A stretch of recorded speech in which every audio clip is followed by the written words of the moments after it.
Friends from Baldwin EMS, Brentwood EMS, Tri-Community South that provide services to South Park, Ross Draver, ourselves, McKee Sport. I mean, we all seen this as a clear and present danger, and it's like, what in the world are they thinking? What are they? Of a collaborative group of EMS chiefs in the South region.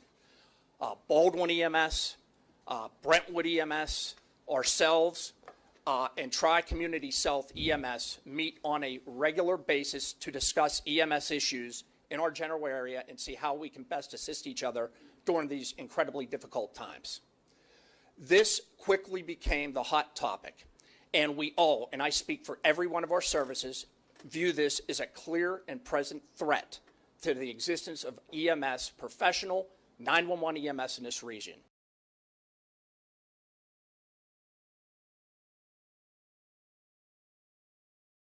21, Keith. Doug, no. Why is your name always involved when there's problems in public safety? I don't know, Doug. Maybe I'm the one. Look in the mirror. Maybe I'm the one that's willing to ask the question. I'm not shocked because it's the same suspects, usual suspects. But, you know, I feel sad for the community that it's my fault. You looked at me? Yeah, you made a comment in the Trib, didn't you? Were you not quoted in the Trib? Yes. So, you know, it's my fault.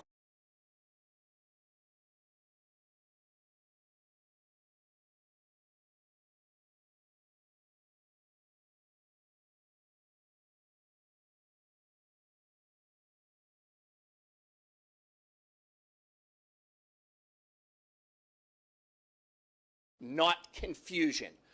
Confusion is the enemy of public safety.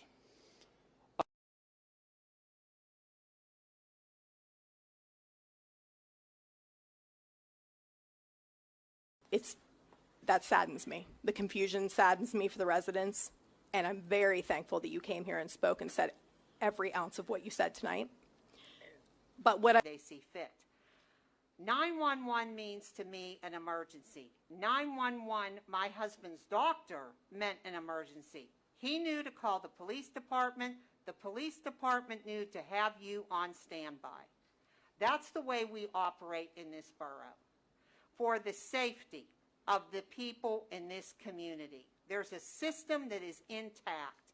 It has been working. It has been successful. All right? And I want to see that same system remain intact. All right? I don't want any confusion about this. And I also know that I, as president, appointed people to sit on your board. Yes. All right? Emergency management and your EMS. And the primary person I appointed to it was the mayor. She has come successfully to your meetings, all right? Almost always, yes. Yes.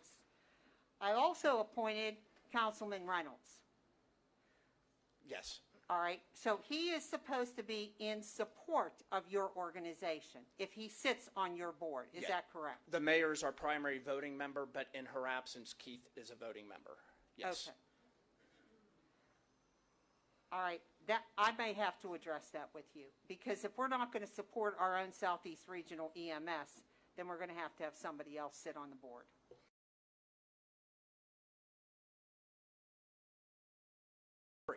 After last Wednesday night, when I let you all know that we're working even closer now than ever with JF&R, less than 12 hours later, a resident went into sudden cardiac arrest less than 6 a.m. in the morning. 3 police officers, Jefferson Fire Rescue, and 2 Southeast Regional ambulances were all on scene within 10 minutes. He was successfully revived. He made it to the hospital with a blood pressure and pulse. He was stabilized by the experts in Jefferson's ER and subsequently to the ICU. What we gave that family was hope and opportunity. We don't have a problem with EMS.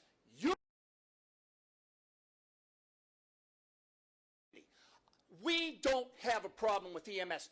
You're making one by bringing a company in here when you can't even get a straight answer depending on who you're talking to. Who brought him in? I'd like to know. Why don't you answer that, Keith? You're the only one on council that made a public statement in a Trib review. You always want to shift blame to everybody else. Why don't you take some accountability? Doug,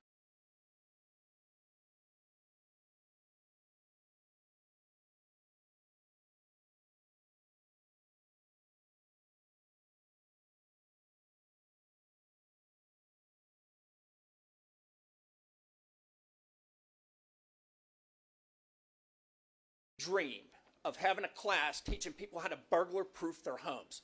That's this gentleman's responsibility. I wouldn't get online and teach people how to use a fire hydrant. That's their responsibility. And it's my responsibility to teach our residents health and safety. And that's what I'm asking.